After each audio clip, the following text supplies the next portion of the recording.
The winter afternoon in Central Park was calm, the kind of quiet that feels rare in the middle of Manhattan. Barron Trump, unrecognizable beneath a tattered hoodie and patched coat, sat on a weathered bench near a bubbling fountain. His sneakers were mismatched, scuffed and frayed, peeking out beneath jeans that had seen better days. Beside him rested a crumpled paper bag, the only item completing his disguise. He looked every bit the part he intended to play, a homeless man blending into the background of the city. This wasn't an accident.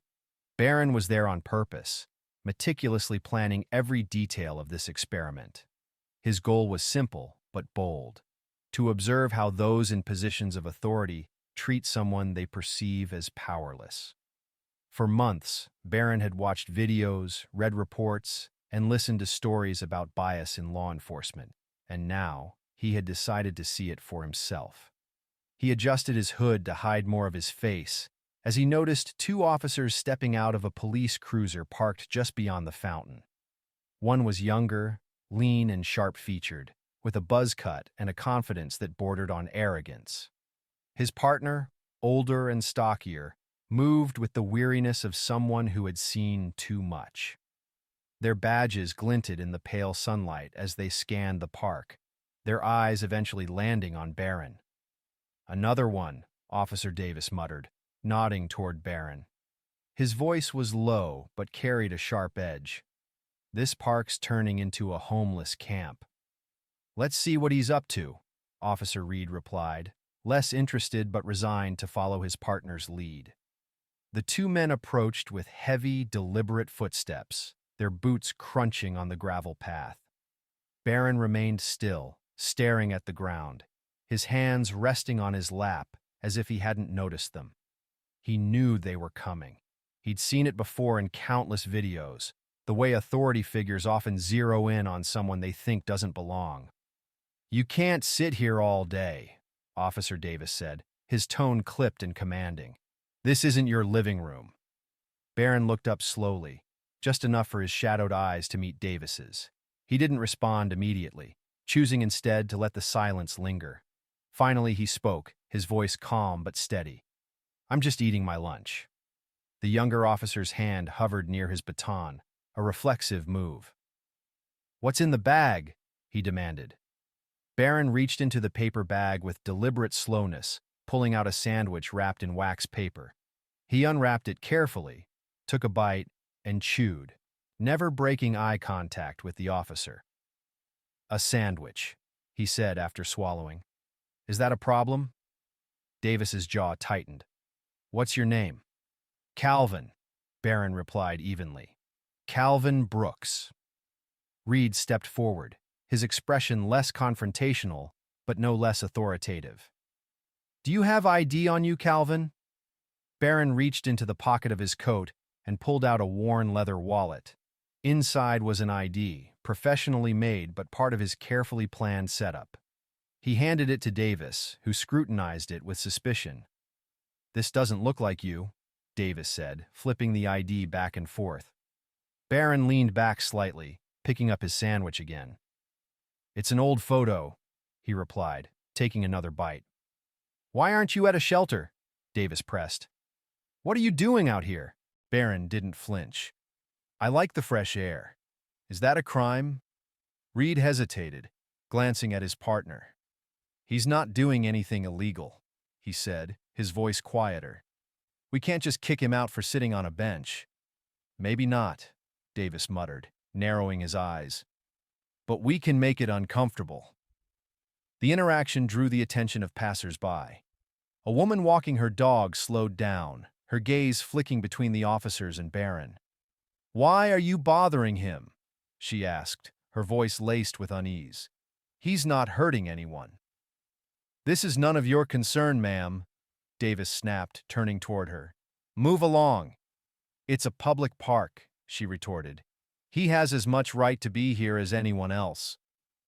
"Ma'am," Officer Reed interjected, raising a placating hand. "We're just doing our job. Please keep moving." The woman hesitated, tightening her grip on the leash as her dog sniffed the ground. With a shake of her head, she walked away, muttering under her breath, Barron watched her go, a flicker of amusement crossing his face. He set his sandwich down and brushed crumbs from his lap. "Am I free to go?" he asked, his tone calm but with a subtle edge. "You're not under arrest," Reed said, shooting a warning glance at Davis. "But it might be a good idea to find somewhere else to sit." Barron nodded slowly, his gaze lingering on Davis for a moment longer than necessary. Then, without a word, he stood, picked up his paper bag, and adjusted the hood of his coat. As he walked away, his tall frame seemed even more imposing, the quiet confidence in his steps unshaken by the confrontation. The two officers watched him go, the tension between them palpable. "You see the way he looked at me?" Davis muttered, his voice low and bitter. "Guy thinks he's better than us." "Let it go," Reed replied with a weary sigh. "He's not worth the paperwork." But Davis wasn't ready to let it go. As Barron disappeared down the path, Davis stared after him, his jaw tightening. "There's something off about him," he said finally. "I can feel it." "You don't have to trust him," Reed said, already turning back toward the cruiser. "You just have to leave him alone." Davis didn't respond. His mind was racing, trying to piece together what it was about the man on the bench that unsettled him so deeply. The way he spoke, calm and calculated, like he was in control of the situation. The way he carried himself, unshaken even in the face of confrontation. It didn't sit right with Davis, and the nagging feeling wouldn't let him move on. Meanwhile, Barron continued his slow walk to another part of the park, his paper bag tucked under his arm. As he rounded a bend and disappeared from view, the faintest trace of a smile tugged at his lips. The first stage of the experiment was complete, and the results were already as predictable as they were disappointing. This wasn't over. Not yet. Barron Trump settled onto another bench beneath a cluster of oak trees, the afternoon light filtering through the branches. He placed the crumpled paper bag beside him and leaned back, his posture relaxed but his mind alert. He knew it wouldn't take long for the officers to return, especially Davis. The younger officer's frustration had been palpable, his inability to control the situation a visible stain on his pride. Barron adjusted his hood, concealing his face just enough to maintain the illusion. A police cruiser rolled back into view moments later, the engine humming softly as it slowed to a stop. As expected, Davis was out of the car before it had fully come to a halt, his stride brisk and purposeful.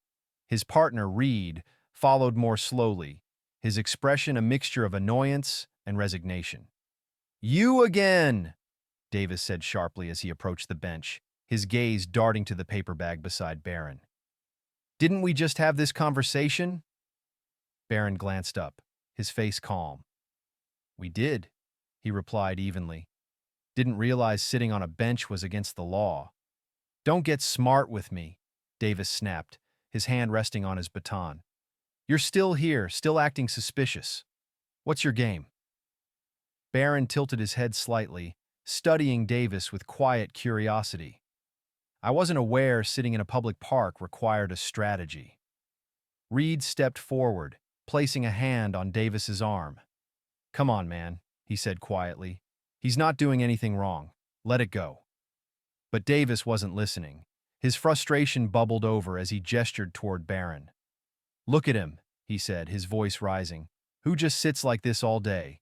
He's too calm, too calculated. Nobody acts like that unless they're up to something." Barron leaned forward slightly, resting his elbows on his knees. "Maybe I just don't scare easily," he said softly, his tone measured but pointed. Davis's jaw tightened. "You've got an answer for everything, don't you?" "Not everything," Barron replied. "Just enough." The subtle challenge in Barron's words only fueled Davis's anger. He took a step closer, looming over Barron. "Let me tell you something," he said, his voice low and tense. "You think you can sit here and make me look like a fool? Think again." Barron didn't flinch. Instead, he leaned back, crossing his arms as he looked up at the officer. "I'm not making you look like anything," he said calmly. "You're doing that all on your own." By now, a small crowd had started to gather. Joggers slowed their pace, their curiosity piqued. A man walking his dog stopped a few feet away, his phone held discreetly at his side, the camera lens pointed toward the unfolding scene. Whispers rippled through the onlookers as Davis's voice grew louder. "Why are you still here?" Davis demanded, his frustration evident in the way his hand hovered near his baton. "Why this park? Why this bench? What are you waiting for?" Barron raised an eyebrow. "Do I need a reason?" he asked.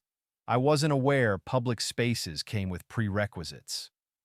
Reed sighed heavily, stepping between his partner and Barron. "That's enough," he said firmly, his patience wearing thin. "We're not doing this." But Davis wasn't ready to back down. He pulled out his radio, pressing the button with more force than necessary. "Dispatch, this is Unit 14, he said, his voice clipped. "I need a record check on an individual named Calvin Brooks, ID provided earlier." Barron remained still, watching the scene unfold with an air of quiet detachment. He knew the report would come back clean. His team had ensured the fake identity would pass any surface-level checks. Still, the theater of the moment was telling.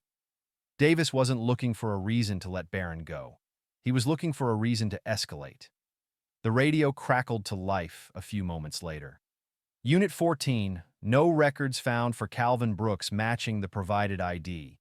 Either the database is incomplete or the ID is fraudulent." Davis's face darkened, his suspicion deepening. "You hear that?" he said, pointing at Barron. "Fake ID. You're hiding something." Barron's calm expression didn't waver. "Or maybe your system isn't as reliable as you think." "You think this is funny?" Davis growled, stepping closer. "You think you're smarter than me?" "I think," Barron replied, his voice steady, "that you've already decided who I am, and nothing I say will change your mind." The tension was thick, the standoff drawing more attention from onlookers. Some began recording openly, their phones held high as they captured every word, every movement.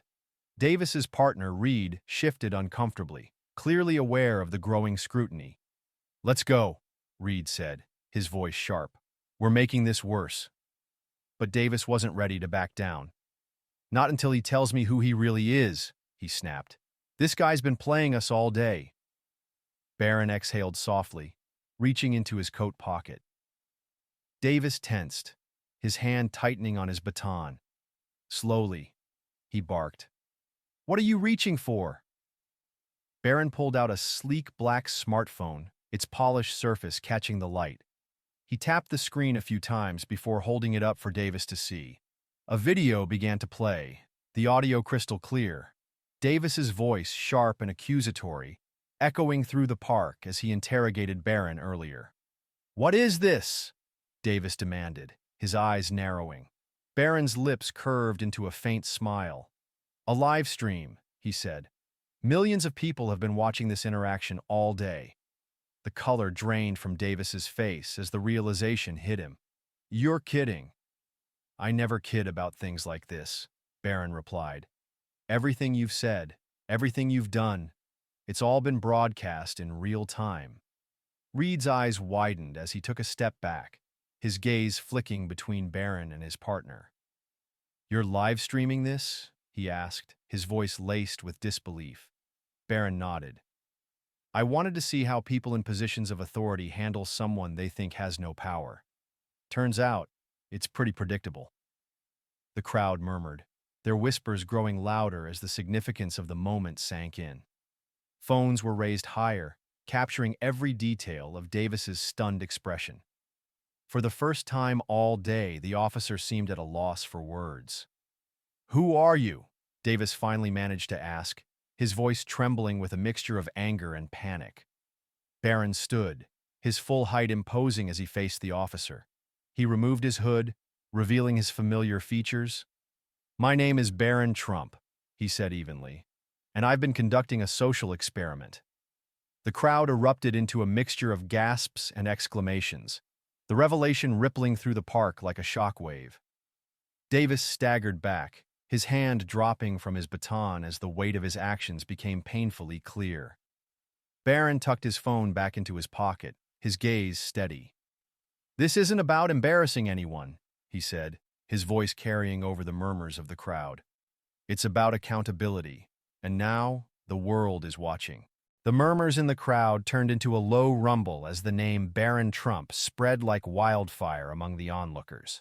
Phones recorded furiously, their cameras trained on Davis, whose flushed face betrayed a mixture of anger and humiliation. Officer Reed, meanwhile, froze in place, the realization dawning that they were now part of a spectacle far beyond their control. "You've got to be kidding me," Davis muttered, his voice cracking as he tried to regain composure. He pointed a shaking finger at Barron. "You set me up." "I didn't set you up," Barron replied calmly. "I gave you a choice. Every word you said, every action you took, that was entirely up to you." Davis's frustration boiled over. "You had no right to do this," he shouted. "This is entrapment." "No, it's not," Barron said, his voice steady but cutting. "I didn't ask you to harass me. I didn't provoke you. I just sat on a bench. The rest? That was all you." The crowd, now numbering in the dozens, began to voice their opinions. "He's right," a man shouted from the back. "This is exactly what happens every day to people who don't have a voice." "Abuse of power," a woman yelled, her phone raised high. The energy in the park shifted, the public turning against Davis in real time.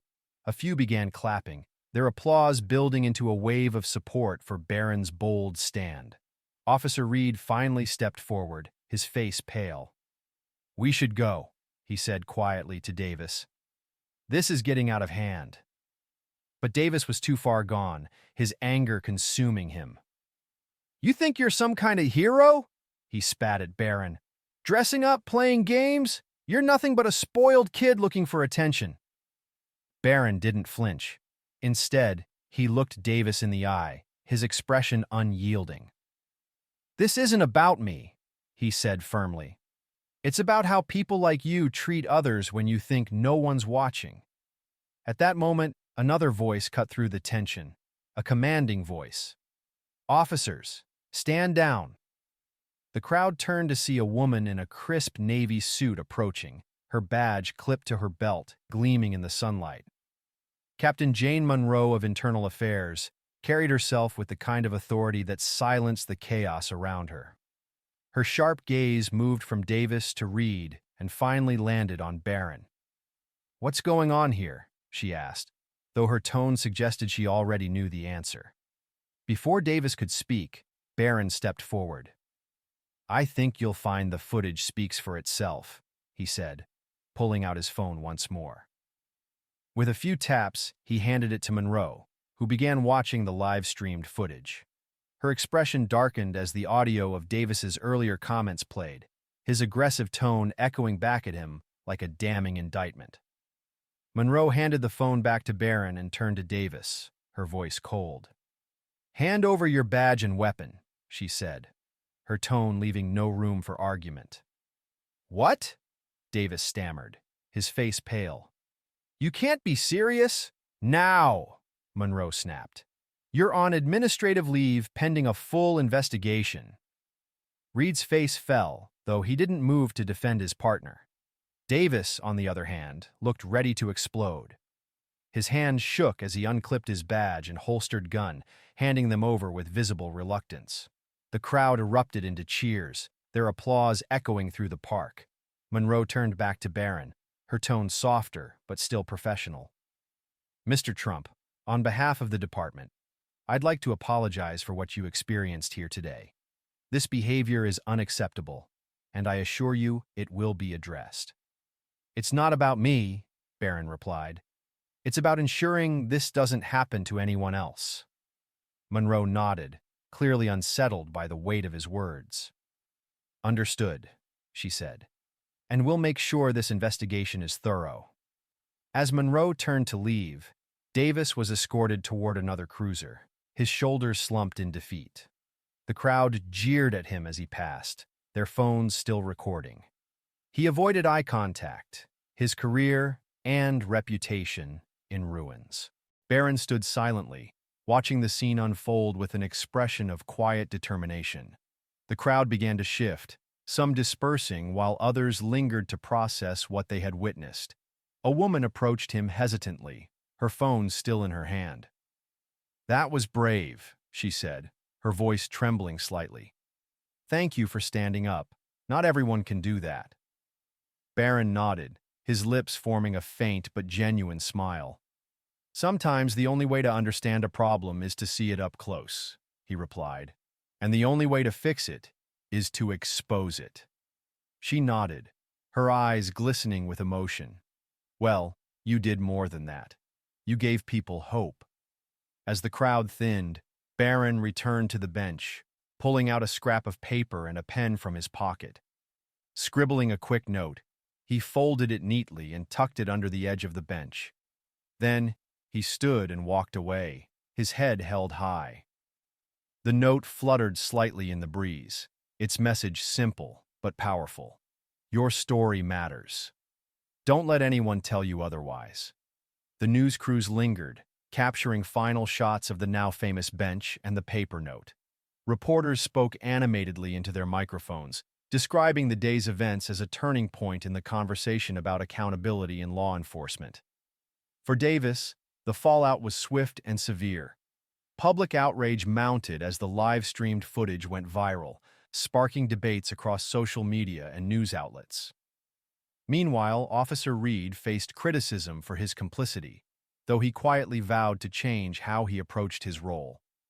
As for Barron, he left the park with a renewed sense of purpose. This wasn't just about one moment or one officer. It was about challenging a culture and pushing for systemic change. The day's events were only the beginning, and he was determined to keep the momentum going. The spark had been lit, and the world was watching. The sun dipped lower in the sky, casting long shadows across Central Park as Barron Trump walked away from the scene. The once quiet park had transformed into a hub of activity. Reporters dissecting the events, bystanders sharing their recordings, and others engaging in heated discussions about what they had just witnessed. The bench where Barron had sat all day became a focal point, its ordinary presence now carrying extraordinary weight. As Barron moved toward a waiting black SUV parked at the edge of the park, he glanced back one last time. The commotion had started to subside, but the impact of the day's events lingered in the expressions of those still gathered. He climbed into the vehicle, his driver closing the door behind him. The hum of the engine was a sharp contrast to the earlier tension, but Barron's mind was far from at ease. In the back seat, Barron pulled out his phone and began scrolling through the flood of comments on the live stream. Messages of support, outrage, and gratitude filled the screen. Many thanked him for exposing an ugly truth, while others debated the ethics of his methods. Yet, for Barron, the experiment wasn't about praise or backlash. It was about sparking a necessary conversation. As the SUV weaved through Manhattan's streets, Barron reflected on the day's events. Officer Davis's outbursts, Officer Reed's hesitations, and Captain Monroe's decisive actions painted a vivid picture of the systemic issues he had aimed to highlight. It wasn't about one officer or one incident. It was about a culture that allowed such behavior to persist. Barron knew this was just the beginning. The footage and the public's reaction were tools to push for broader accountability and reform. Elsewhere, the fallout had already begun. Officer Davis faced immediate suspension, with an investigation looming. His actions, now under the microscope, became a symbol of the unchecked authority Barron sought to expose. Officer Reed, spared formal punishment, struggled with his conscience, resolving to never stand by silently again. For Captain Monroe, the day's events underscored the critical need for systemic change within her department. She promised herself that Davis's actions would not define the force she worked so hard to uphold. Meanwhile, the park bench where it all unfolded became something of a landmark. Visitors paused to read the note Barron had left, some snapping photos, others leaving their own messages of solidarity. Words like justice, equality, and "Your Story Matters" began to appear, scribbled on slips of paper and tucked beneath the bench's edge. What had started as a single act of defiance now symbolized a broader movement for dignity and respect.